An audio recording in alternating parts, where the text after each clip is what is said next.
I've said this in the comments since the beginning of this channel, but every episode that you're watching is 98 days delayed. The reason why is because I started this channel a couple of days before Memorial Day, and I'm launching the channel a couple of days before Labor Day. So that way I'm staying on the whole skip a Monday, that kind of thing. So I can upload these in real time 98 days later. So you can see back there, I'm actually rendering an episode. All right, let's play catch up. I did my 34-hour reset in Gillette, Wyoming. Now, I was at a Flying J. I think I did my last update right as after I did my driving for the day. And I went ahead and parked. I was ready to call it a day, and I did. Ate some snacks, just actually kind of chilled out and lounged and had a good day. The next morning, because I've been waking up and driving at like 1 or 2 a.m., because of that, I got up on my own at like 5 a.m. feeling like I overslept, which is kind of funny for me. But all was well. I mean, it was like 2 hours, 3 hours later, something like that. I started hearing beeping and noises out front. I'm like, what is going on? I look out there. They're doing construction. They're not construction per se, but what they're doing is they're cutting humongous holes into the parking lot that I'm in. I'm seeing holes, big old squares, because they're apparently going to be going in the following day, and they're going to be repaving. So they're cutting in literally 10 inches deep, and they're saying, like all over the place, all over the parking lot. And I'm looking at them, and I get out and I talk to the foreman. I'm like, hey, are you going to be blocking me or something? Because I'm in the middle of a 34-hour reset. If I have to move the vehicle, my clock restarts, and I don't want to end up being a day down. So he says, oh, no, we're only going like 6 inches in, so you could drive through this. I'm like, I'm not about to drive through a what's not a 6 inch. It's closer to a 10-inch gap. That thing is literally this deep, and I'm just shaking my head saying I can't drive through this. Ends up being that he said, no, you're fine. You can just drive around the holes. Okay, well, apparently all the trucks that were to the right of my truck all had to move because they needed that room for the gravel, to put all the gravel that they destroyed. They had to move a bunch of the trucks in front of me too, because they had to destroy the gravel in a lot of those spots too. And then they basically made an obstacle course out of the parking lot. I ended up being the last truck over to the right, so I basically had to pull forward, then hard left around a spot, and that my trailer was barely able to miss the truck to my left. And then I continued hard left, and as soon as I got to this other hole, I had to turn hard right and then snug up next to this truck in order for my trailer to pull in around the holes. Did not end up off-roading it or anything like that. I wasn't about to. I was going to go forward, backward if I needed to. But I pretty much went out there and looked at it during my pre-trip and said, oh, this looks easy. Just go forward and turn hard as if it's a curb, and then just ride the edge of it, and then stay hard left after I missed the truck. Anyway, it was fine. All right, so I hit the road from Gillette, Wyoming. I made it all the way. That day, I was basically hightailing it. I had already pre-made a list of, when you go out west, the truck stops start getting fewer and farther between. So what I did is I looked and started at about 490 miles in Montana. I started looking up truck stops. And so I knew every like 25 miles or so, I had a truck stop all the way up to exit 13, I think it is, 16, I think it says 16, on I-90, which is Haugen, Montana. And that truck stop, you literally pull off the interstate. It's an Exxon. You pull off the interstate, you turn right and immediate left, and there it is. It's right. The only things that are like in Haugen are this Exxon with the truck stop in it, and then there's a casino. And that was literally everything in the parking lot. And so as I was driving, I realized that everything was just, they weren't doing like any road construction. Now, granted, this is the Rockies, so we're starting to go up and down and it's starting to slow down. And I'm looking at my hours of service, and I'm saying to myself, you know what? The last truck stop near the end before this one was St. Regis, I think, which is 13 miles closer. And when I got to as I was approaching St. Regis, I looked at it and I said, you know what, I have half an hour. So I said I should be able to go 13 miles in half an hour. So as soon as I passed St. Regis, I start going up some hills and I slowed down all the way to 40 miles an hour. I'm like, maybe that was a bad call. And I ended up getting there. And by the time I park and everything in Haugen, I have like 10 plus minutes left. So I was fine. I planned out my journey just fine. It ends up being very peaceful. There's like nothing in this little valley in the Rockies. It's really awesome. So if you ever go on I-90 and you ever stop in Haugen, Haugan, beautiful little town. I mean, that's all there is. But it was beautiful when I was there, and it was a very peaceful stay. Plus, it's nice and cool up there. Not cold. We're not in the negative temperatures just yet, because this is, as the time I'm recording this, it is August 30th. Today is August 30th. The channel officially launches its first video tomorrow. So by the time you're watching this, this was 97 days ago. So I got up at 1 a.m., I think it was, and did my pre-trip, and I hit the road, knowing full and well I had to get to Washington. I was dropping off all 4 of my pods. Now, one thing I will say, if you're on the pods account, they require you to inform pods, and they want you to inform the people at Schneider, your bosses, your DTLs, your drive team leaders. Inform them of your estimated time of arrival, and you have to go on the internet and do a form that Pods has on it's the logistics things. So that way they know the approximate time you can show up, or that you're going to be there, and that way and when you let your DTL know also through the tablet, what they are able to do is plan on you picking up another job. So there are some people who have not, that I know, that have not been doing their ETAs, and then they don't, because they turn in their pods and they deliver them, and then they sit around and they're like, hey, why am I not getting a job? Why am I not getting a job? I didn't understand this at the beginning because no one communicated it with me. But after I understood that you're supposed to do the ETAs, I started doing it, and then I've been nonstop working. Now, that's only been like 2 or 3 jobs. I went from, I think I did my drop off, and then I was in Wilmer, Texas, and then I really started doing my ETAs after that, because that's when I was sent the document, and then I understood that. So I did it to Atlanta. I dropped off some pods. I picked up some other pods at a second location in Atlanta, and then I drove across country to Washington. Now, when I got to Washington, I dropped off in Washington all 4 pods, and also picked up 1. I was sent another job as I was approaching. It's like early in the morning. So I went ahead and picked up the 1, and then it said you need to also pick up in Portland, Oregon. Well, after driving 7 or so hours from Montana, by the time I got there, I had to like hightail it down to Portland, because I wanted to catch them before the end of the day, because the job had to be there in 2 days, which is tomorrow. Now, granted, this is California I'm going to have to go through, because it's over 1,000 miles away, and it's down. I got to do a drop in Santa Maria, and I got to do a drop in Paris, which is right on the east side of LA. Now, California is not an easy state in any industry. They just like to make everything difficult. Yes, it's a pretty state, but it is not a good state for you to drive in, because while the speed limits are 70 miles an hour for a CMV, it's 55. And another thing is that when you're going down I-5, the truck stops are few and far between. When you get near big cities, not only do you not find the truck stops, but because they don't allow signs to be up, I'm guessing, because there was no signs up in high, and I know why. It's because it's beautiful. You can see all these very well-groomed trees, and you see all the big expensive houses going up the hills and stuff like that. They don't want to have a whole bunch of signs for Home Depots and, truck stops and whatever else.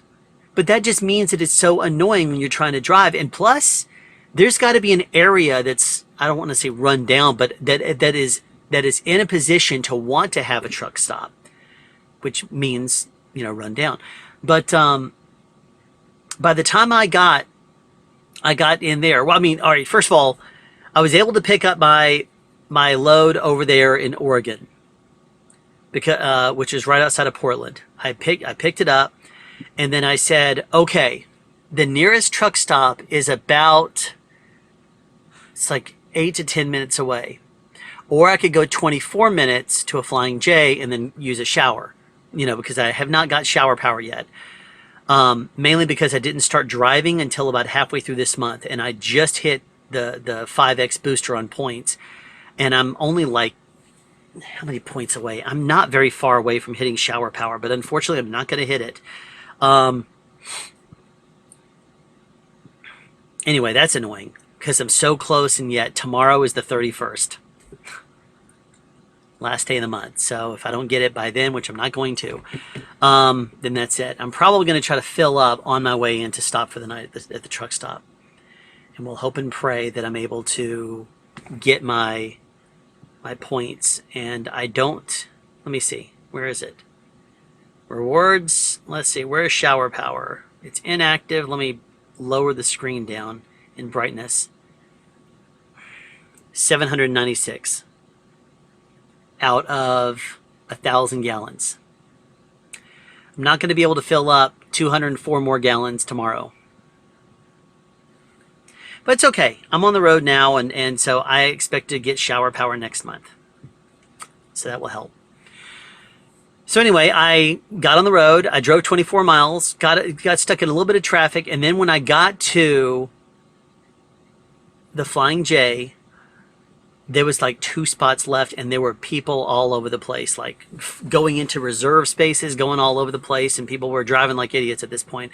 Well, I line up and I start to back in this one spot, and because it's a smaller spot, there's not like a whole big gap in front. I start to do an alley dock in, and I get on the wrong angle. And there's another truck that's trying to back in to the reserve parking spot on the other side. He pulls all the way up and then just sits there as I'm backing towards him because he needs some of my space. I'm like, this dude needs to move, because he was trying to straighten himself up, and I'm like, I'm like, he's on my blind side, so I can't see him. I'm starting to back in to the left, and I'm like, where is this guy? And so I don't have a whole lot of room to pull forward. As I start to back up, I realize I'm too tight, and I'm like, crap. So I pull forward, and luckily I see this guy walking out with his drink and with his bag. He bought some truck stop food. He kind of looks at me, and he smiles, and I guess he realized I was new. And he kind of stands in the spot, and he starts backing me up, and he starts to, talk me in. Unfortunately, though, I was too close. When you're starting to do an alley dock, if you're too wide, you can turn the wheel harder and go in. But if you're starting to go too shallow, all you can do is go forward and then try to redirect, but it's more difficult to do because then your angle's off. And unfortunately, I was starting to go in too tight. This is where I learned something really, really helpful.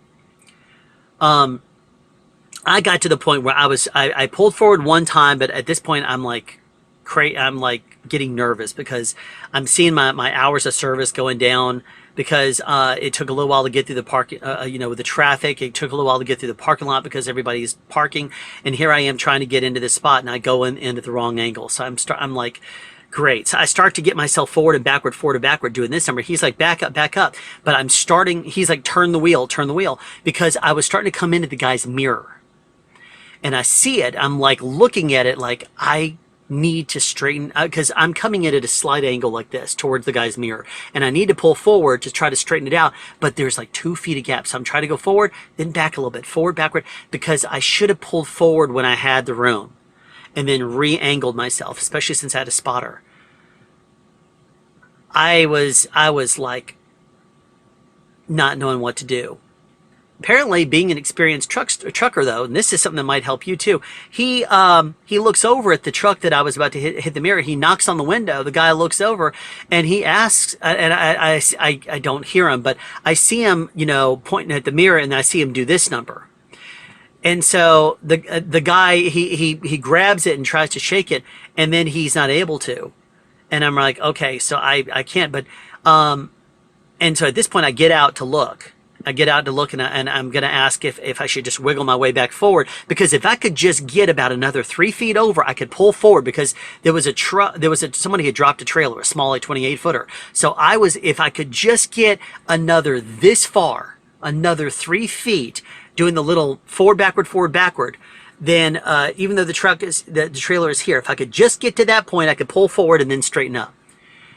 I got myself in a spot, admittedly. I shouldn't have done that. I should have just pulled forward until I got on my right line to begin with, but I was a new driver, got nervous, wasn't happy with my angle, and decided I was going to try to do it. Anyway, what he ended up doing is asking that driver, would you be okay with turning your wheels hard and pulling forward just a little bit? So he dragged his trailer, he literally dragged his trailer over so that way I had room. I never would have thought about that, but that's experienced drivers, and that was him being courteous. I'm going to save that one. So if like I was like, you know, my truck was like here to him, starting to come in on his mirror. So what I did is I pulled forward as far as I could. He turned his wheel and moved this way so that way I could get in there. And as soon as I backed up enough, I pulled all the way forward, straightened up, and then went back. Thank you, whoever you were, if you are watching this video. First of all, I'm sorry. But second of all, thank you for doing this. Thank you for doing this. As soon as I started getting in the hole and he realized that all I had to do was pull forward and straighten it back out, he just kind of, you know, waved and walked away, and I yelled, "Thank you so much, man. I really appreciate that." He just kind of smiled and nodded. That was just another day at the office, I guess, being helpful. That was really nice. That was in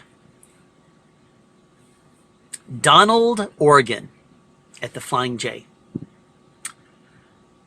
Now, I don't mind saying where I was and when, because this was a long time ago by the time you're watching this. And I don't know if I'll end up going to these same truck stops or not anymore. We'll see. It's kind of going to depend on where I can go and what I can do. So this morning, I got up early and I hit the road. And I drive south. I'm just perfectly fine. I pull over a couple of rest areas and I do my load securement checks. I do all the stuff is going great. As soon as I get in Northern California, California is a state that does not like anything. I mean, they regulate themselves out of so much. I don't know how that state is as functional as it is. And functional is in quotes because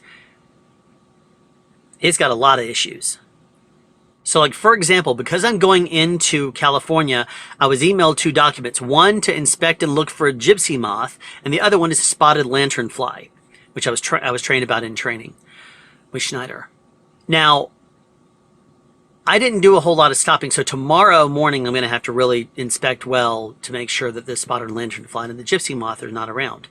Didn't give you any paper, it just gave you the checklist to make sure you've done it for the Department of Agriculture. But it didn't give you pictures or anything like that. Luckily, there's the internet. All right. So as soon as you get into California, you'll see signs, and I will see that it'll say DriveWise. You know, DriveWise will tell me you're okay to go through this way station. But then I also see a sign that says all trucks must exit. And I'm looking at this, and every single truck ahead of me is pulling over. I'm like, I don't want to chance this. So I go ahead and get in the line and sitting there waiting forever. Luckily it's a fairly streamlined process, and I start going through the thing and waiting, get through it. One thing I don't like about some of these way stations is that they don't tell you anything. I mean, I guess it will flash red at you if you're supposed to pull over, but it just stays little green lights, or it doesn't say or doesn't do anything. So it's like I'm driving and I'm like, I guess keep going. Like I said, let me know if there's a problem. I guess that's it. And then I stopped at this mandatory checkpoint where it was a couple miles into Northern California, and it was, everybody had to stop. And at this point, it was the same kind of thing. There was a checkpoint at some point that I did. I think it was the very first thing I had to do. I had to show my bill of lading. I had to show that he looked at it and then went and looked at my truck with a flashlight and stuff. Now, granted, it was like 9 a.m., something like that. It was perfectly bright outside, but he was shining his light around and looked over my load, and then he was like, so I went on. Then I had to stop at 2 way stations. and including the mandatory inspection, that they were stopping cars and everything. It said brakeless trucks can bypass it. What is a brakeless truck? They obviously don't mean if you use the engine brakes, because my truck does have brakes. I don't know what a brakeless truck is, though. Anyway, and I tell you, Northern California, the time when I got through there, it wasn't 9 a.m. I was mistaken. It was right as the sun's starting to come up, because I'm driving and I start to see the very faintest of outlines of these mountains. And as I approach, it gets really pretty real quickly. Now, I would have taken this camera and put it on the front windshield and recorded out the front, but I didn't want to stop, because today was another day that I had to maximize my time. Because California, in its infinite wisdom, has a speed limit 55. And it's a big state. And this is a job that requires me to deliver it deliver the things in 2 days, and it's over 1,000 miles. Well, California is not a state that's designed for truck drivers. So you're driving down the road, and all of a sudden you're like in traffic. And you're wondering what's going on, and you don't see until 45 minutes later, when you get past it, that there ends up being some wildfire on the side of the interstate, and the fire department's over there putting it out. Great. So we're going to keep on moving. Still going my barely over 55 miles an hour. So I'm basically going 55 miles an hour plus 3 miles an hour. Later, I was going plus 5 miles an hour, but making sure that I don't exceed 60 or 61. Anyway, driving into California, I'm like, okay, I'm looking at things. I'm like, all right, I'm going to see. I had already looked at everything. I knew where my truck stops were going to be. And I said, I'm going to make it to this truck stop, and then I'm going to go ahead and stop. That's the truck stop I'm going to get to, and I will probably have an hour and a half left on my hours of service. No problem. Well, I got a little bit delayed because I basically said an hour and a half, because I realized truck stops are few and far between in the San Francisco area, which is where I'm driving around. But as soon as you pull off I-5, there are no truck stops. There's almost every single exit is up. No trucks over 6 tons allowed to take this exit. No trucks over, 6 tons allowed to take this exit. When you finally find one that you can take, it's like, oh, no services. Great. Well, thanks for that one. Are there any signs up that say truck stop? No, there's not. I tried taking a couple of random exits that were actually allowing me to take an exit when I was like, it looks like there's a civilization here. I pulled off. I'm like, there is nothing here. Then I have to find a place to turn around and re-enter the road, because there is nothing there. If I saw a sign that said diesel, there was one that had what looked like a truck, and it had a D in the middle of it. I'm going to have to look that up as soon as I'm done recording, because I figured that meant trucks, diesel, maybe a truck stop or something like that. No, there was none of that. I pulled off and I'm looking around. There is nothing like that. Trying to find a place to turn around in a semi when they don't even want semis there. I'm just glad I didn't run into any of those signs that say no trucks allowed. Man. So I pull back on, which is difficult enough to turn around. Once you finally find a place you can turn around, and you turn around, you start driving again. I get through another one of these wildfire, this is like noon. Wildfire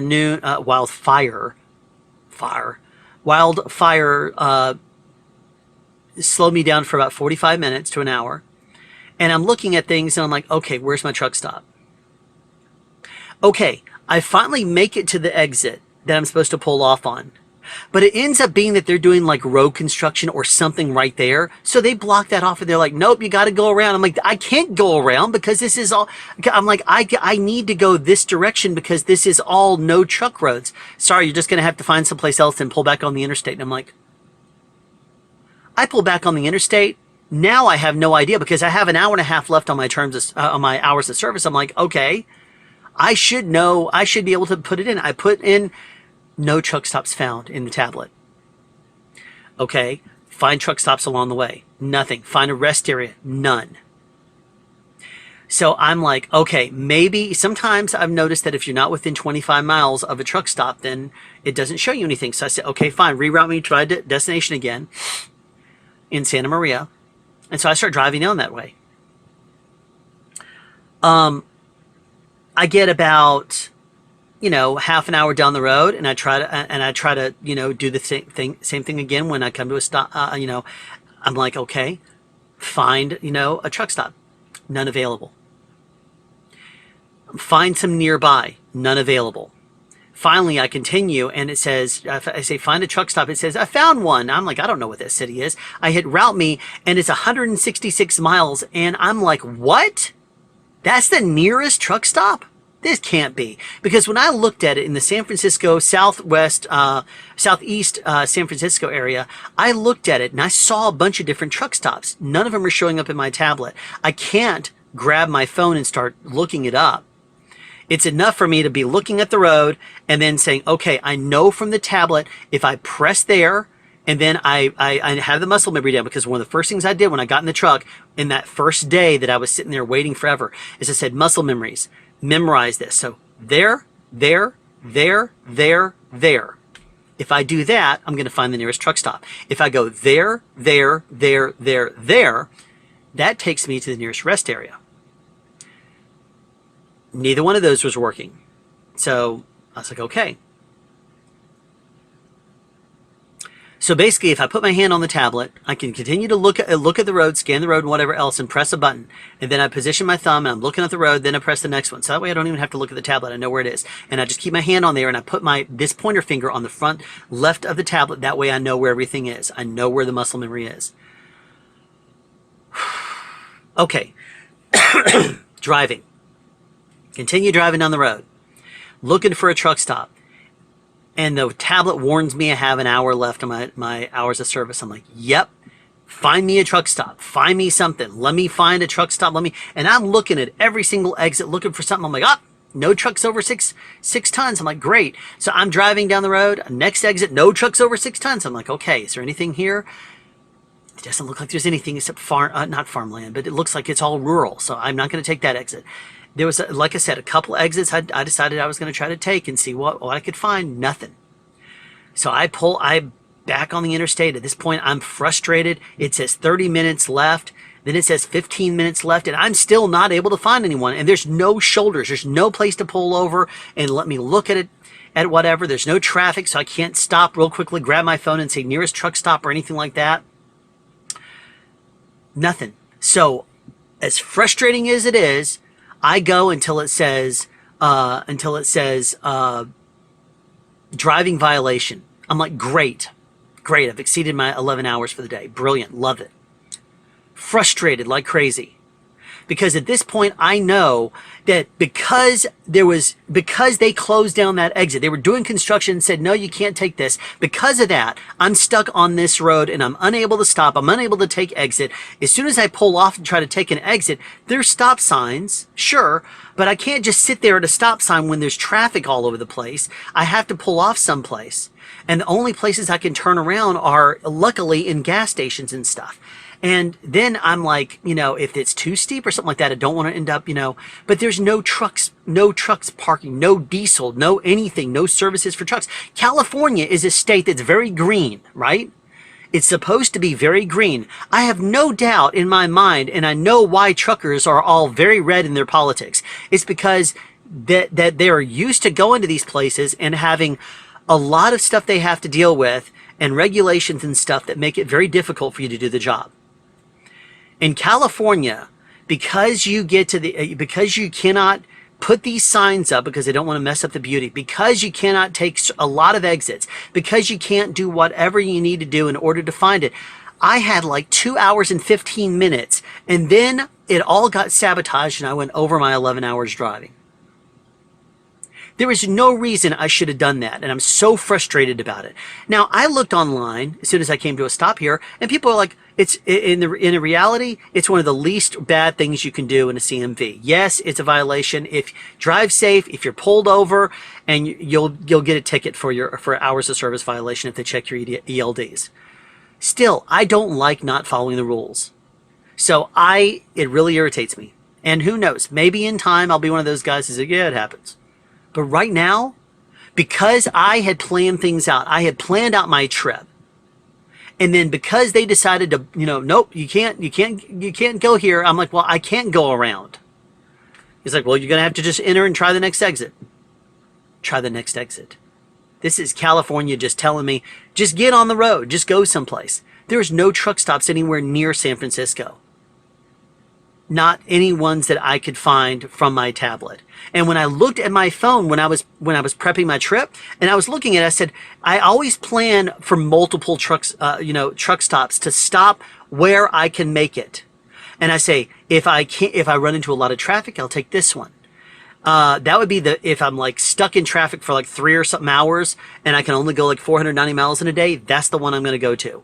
And if it looks like I'm going even slower than that, I'll pull over, I'll do a load securement check, tire check, and then trip planning paperwork. I'll go ahead and check things. Whenever I stop, I refresh and make sure that I look at things. That's part of what I do. As I'm going down the road, I do my check. I always check, the load and make sure it hasn't shifted, make sure my tires are good, make sure everything is good, nothing in the bud space. I do everything I'm supposed to do there. Then I get back, grab my phone, which is always like I'm driving up there, but I always keep my phone charging with this cable in this pocket up there. So that way it's behind me, it's nowhere near me, and that way I'm not tempted to even grab it under a circumstance of like today. So there I am driving down the road, looking for an exit. The thing keeps saying, every couple of minutes, it's like,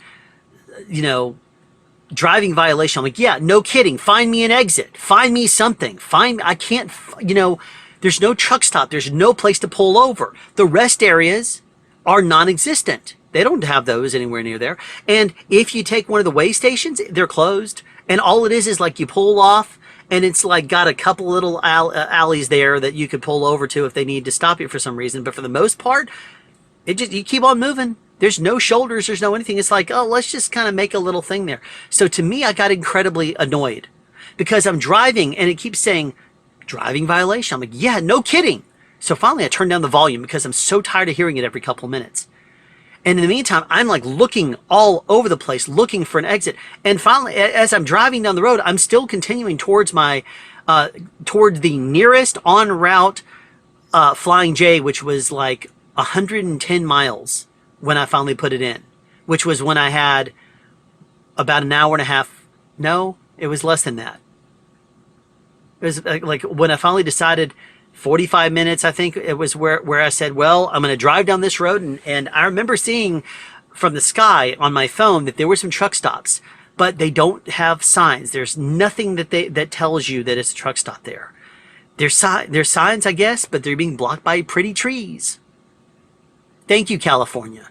So anyway, as I'm driving, at this point, I'm like, look, I violated. I know I'm violated. So I'm violated. So either way, if I'm pulled over, the best thing I can do at this point is stick strictly to the speed limit. So at this point, it's speed limit 55. I stick to 56. And I'm in the right lane, and I'm just driving extra slow, extra safe, because people in the city are driving crazy around me. I just stick to the, concentrate on what I'm doing. That way, hopefully, I won't call for attention. And there's a few trucks behind me, few trucks in front of me. So I'm like, look, I'm just going with the flow of traffic, the truck traffic. I'm following the rules. So anyway, finally I find an exit, and that I see that there's one lone sign that's standing up tall over everything, and it has this big, like, Hollywood Squares type sign of a whole bunch of little squares. And I'm like looking at them off in the distance, and it says truck in one of them. I'm like, there's a truck stop there. And then I continue to scan, and there's one other thing, and then it says stop. I'm like, I happen to see those words. Hopefully they're meant to be together, even though they're in separate squares. So at this point, I pull off on that exit, turn left, and I'm like, thank you, Lord Jesus, there is a truck stop. Ends up being the front of the truck stop is very full on trucks. So I go to the back of it. Now, this is not a very good truck stop, good place to be at all. There's like space-wise, where I pulled in for the night, I backed in, and let me tell you about that too. One thing I really wish that they would do in CDL training is explain to you that if you have to pull forward and line up for a straight back, show you a procedure for that. That is something I need help with. It's something that when I'm at Schneider, there's not much room. When I'm at a truck stop, there's a lot of times that you're pulling in this way, and the spaces are all facing outward this way. So you have to go around this way, and then you have to line up, or you have to go all the way from here, line up, and then to a straight back. I haven't gotten this down to a science yet. I'm almost always off or something. Plus, in a flatbed, you can't turn past about 60 degrees. So I need a little bit of help with this. I went down to the end, I turned around, and I pulled forward, and then I tried to line myself, but I ran out of space because all the trucks on the other side. And I ended up being about, this is a blind side back at this point because I'm like angled like this, and I'm needing to go this direction to go in the spot. So after I tell Ricky, who I did the training with, I can't imagine myself ever needing to use a blind side back. I've already done it twice in the past week. Not fun. I mean, the first time I ended up getting lucky. I basically did it. I cut the wheel a little bit, and then I pulled it. I got out and looked, and I'm like, you know what? I'm actually on the right path. So I said, I'm going to back up another 20 feet and then take another assessment. I got out and looked again. I'm like, wow, what do you know? I'm actually, what I need to do now is turn the wheel hard, toward the turn. And then I went back about another 10 feet. I'm like, wow, this has actually turned out pretty well. I was crooked, but then I pulled forward and straightened up. I was like, wow, that was actually pretty good. Tonight, though, was not that way. I had got myself in the wrong angle. And I went back a little bit. I tried pulling forward. I tried backing up again. Blind side.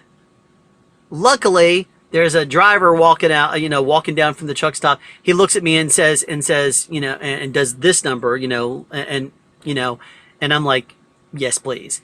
So he goes back there, and now I can't see him in my mirrors except the spot mirror on the passenger side. He's like a little dot, and I'm looking. I'm like, I can't see his hand very well, so I'm trying to position my West Coast mirrors, and I'm barely able to see him when I lean forward, and I start backing up, and he's just nodding, and he's just like, doing this number, and then at one point he does this number to stop, and then he's like this way, so I turn the wheel hard that way.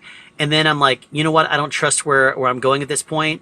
So I pull forward and I try to straighten, because at this point I had a little bit of room. I had maybe 15 feet. So at this point I pull forward to try to correct for that angle a little bit. And again, blind side, I start backing in, and this time he's able to, he directs me, and I get it just in the hole. And at that point he's like, he's just like this, and he walks away. And I'm like, okay, I'm barely in the hole. So I roll down the window and say, hey, thanks, man, new driver. And he just he says, it's okay. Hispanic dude. Thank you very much. Hispanic dude. I don't know your name, but you were a big help. Thank you. And I know he's Hispanic because he said, it's okay. The way he said it. So anyway, at this point, I pull forward and I say, okay, I need to pull forward, drag the trailer this way, serpentine. I had to do that twice because it took me twice to get the right angle and then back up. Got in there. I'm so frustrated I violated my HOS. I'm so frustrated by that. But that's the reason why I decided to do this vlog right now. Tomorrow is another day, and I know people online say it's not a big deal, and after you've been doing this for a while, you don't care because this, it happens. I understand. At the same time, I don't like it happening again. I'm one of those weird, dorky geeks, whatever you want to call us, from high school that likes to follow the rules. So anyway, I've been stewing and frustrated and whatever else, and I'm like, whatever. So anyway, there you go. Tomorrow, I am about 189 miles away from doing a delivery in Santa Maria. Then I have to drive to Paris, which is on the east side of Los Angeles. So what I'm going to do now that I'm done with this vlog is I'm going to check my text messages, turn back on the ringer on my phone, see if my wife called, and then I'm going to make sure that the channel is a good launch for tomorrow, and then I'm going to do my trip planning. I'm going to make sure that I stay as wide away from Los Angeles as I can. Because Los Angeles is not a town that you want to get caught in traffic in. Luckily, I'm going to be in Santa Maria around 6 a.m. If I'm out of there at the very latest, let's say 7, hopefully, that gives me 6 hours before my estimated time of arrival in Los Angeles, and it's about 230 miles away. If I'm able to maintain about 60 miles an hour, that's 4 hours. gives myself 2 extra in case I get into traffic or wildfires or whatever. Let's hope it turns out. Because tomorrow, as soon as I'm done, hopefully, I'm really hoping that they have a job for me there and then they send me back east. Because at this point, I've been on the road for about 3 weeks. I'm supposed to be 3 weeks on and 2 weeks and 4 days off. Now, technically, I've been in Atlanta and I could stay overnight in the truck in the parking lot, or I could just turn around and drive back home. I've driven back home. So technically that should not count towards my home time. But I desperately want to get out on the East Coast where things make sense. Not in the Northeast. I want to be, you know what? I would be fine if they sent me back up towards Washington or Portland. At least it makes more sense and the temperature is better. Then send me back cross country. Or load me up there in Paris tomorrow and send me back to Atlanta. Send me back to Texas. Then send me to Atlanta. Do whatever, but get me out of California. I do not like this state. I liked it fine in 1994 when I was here, and I liked it back in the 80s when I was here. I was on vacation though. But I have not been impressed with California over the past few years, and trying to drive here is not easy. California is horrible. This is an entire state designed against truckers. You don't want to have truckers. And literally you have the largest population of like any state. So you should be good with trucks. You should have certain designated, not green spaces, but designated places where you allow trucks to go. If you don't want to make it look like anything, fine, build a wall around it. And block the truck and try to block off the sound and stuff like that. But you need to have trucks deliver stuff to you, California. And you need to be able to allow people to take exits to go to truck stops. Okay. Done with my rant. Sorry to rant at you, but that's it. Thank you very much for watching.